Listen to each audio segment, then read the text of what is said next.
I thought he was hiding a gambling addiction. I thought maybe he was secretly smoking again, but no. We walk into the cafe, and he didn't just get caught, he introduced me to her. And the explanation he gave? It is the most gaslighting, toxic thing I have ever heard in my life. I met his Sunday wife.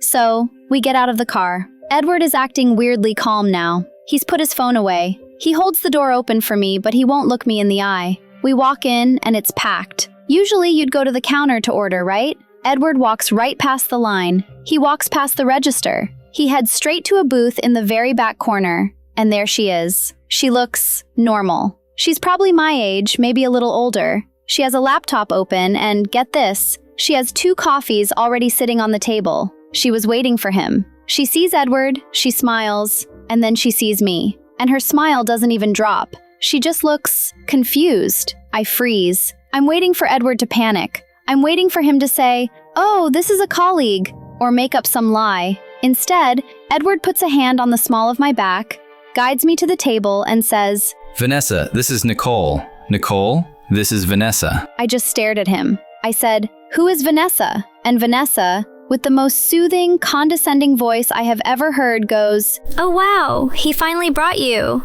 It's so nice to meet you, Nicole. I've heard so much about how tired you usually are." I saw red. I looked at Edward and said, "Is this a joke? You've been having breakfast with her for a year?" And Edward looks at me, completely deadpan, and says, "Nicole, don't make a scene. Vanessa is my Sunday partner." I sat down because I thought my legs were going to give out. I asked him to explain. Edward tells me, right in front of her, that because I like to sleep in until 11 a.m., he gets lonely in the mornings. He met Vanessa at the shop a year ago. They started talking. He claims it's not physical cheating. He claims it's an intellectual friendship. He said, "Vanessa is a morning person. We talk about politics. We talk about books. Then I bring you breakfast because I love you.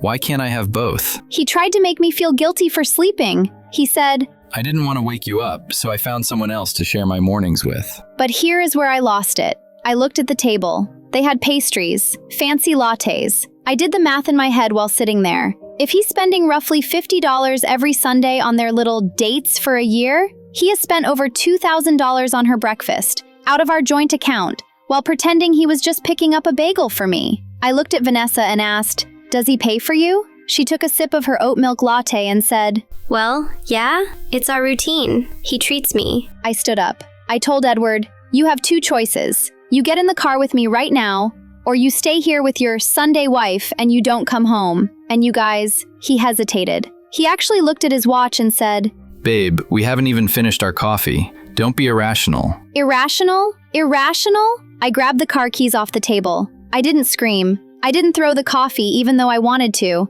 I just said, "Enjoy your breakfast." I'm recording this from the driveway. He's still not home. It's been an hour. I locked the deadbolt. I don't know if this counts as cheating to you guys. He swears they haven't touched. But to me, having a whole separate relationship and blaming it on my sleep schedule feels worse. What do I do when he knocks on the door? Do I let him in?